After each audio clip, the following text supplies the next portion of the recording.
টি-20 বিশ্বকাপের সেমিফাইনালে টিকে থাকার লড়াইয়ে আজ ভারতের মুখোমুখি হবে বাংলাদেশ। খেলা শুরুর আগে এক সংবাদ সম্মেলনে টাইগারদের পেসার তাসকিন আহমেদ জানান, ভালো কিছু করতে হলে বোলারদের পাশাপাশি ব্যাটসম্যানদের আরও দায়িত্বশীল হতে হবে। অ্যান্টিগার স্যার ভিভ রিচার্ডস স্টেডিয়ামে খেলাটি শুরু হবে বাংলাদেশ সময় আজ রাত 8:30টায়। পরাগ আরমানের রিপোর্ট। ভীষণ নিয়ে এলো ফুলঝুরি মেগা অফার সিজন 6। এই অফারে ফ্রিজ কিনলেই পাচ্ছেন নিশ্চিত 12 সেটের আকর্ষণীয় গিফট বক্স একদম ফ্রি। সুপার 8 পর্বের শুরুটা মোটেই ভালো হয়নি বাংলাদেশের। প্রথম ম্যাচে বৃষ্টি আইনে অস্ট্রেলিয়ার কাছে 28 রানে হার টাইগারদের। তবে সেমিফাইনাল পর্বে খেলার আশা টিকিয়ে রাখতে হলে ভারতকে হারানো ছাড়া পথ নেই বাংলাদেশের।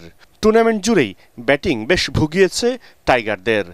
ভারত ম্যাচের আগে এ পর্যায়ে উন্নতির কোনো বিকল্প দেখছেন না দলের পেসার তাসকিন আহমেদ। যদিও আগের চেয়ে বেটার হচ্ছে, কিন্তু দেখেন আসার পরে কিন্তু ইউএসএ এবং এখানে শুরুর দিকেও আমরা তেমন ব্যাটিং ফ্রেন্ডলি উইকেটে খেলি নাই। তো এক একটা ভেন্যুতে এক এক রকম উইকেট। এখানে চ্যালেঞ্জটা একটু ডিফারেন্ট, এখানে ব্যাটসম্যানদের ফেভারটা একটু বেশি। তো আমরা আগে ব্যাটিং করলে আমাদের অ্যাটলিস্ট 170-80 করতেই হবে।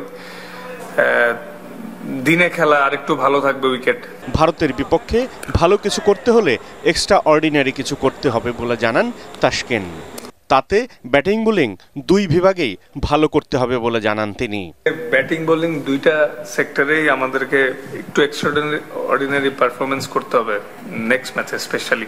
কারণ নেক্সট ম্যাচ হেরে গেলে তখন আসলে আর সেমিতে যাওয়ার স্বপ্নও থাকবে না। সো নেক্সট ম্যাচটাই আমাদের জন্য ভাইটাল, এবং তো ওইটার জন্যই আসলে আমাদের ব্যাটিং বোলিং মানে সব ম্যাচেই তো সর্বোচ্চ দিয়ে ট্রাই করি, এতে কোনো সন্দেহ নেই। তো মিস্টেকের মার্জিন অনেক কম থাকতে হবে। ইনশাল্লাহ সেরা ক্রিকেট খেললে হোপফুল দেখি। আন্তর্জাতিক টি-20তে 13 বারের মোকাবেলায় ভারত জিতেছে 12টিতে, 1টিতে জয় বাংলাদেশের। পরাগ আরমান, এটিএন বাংলা।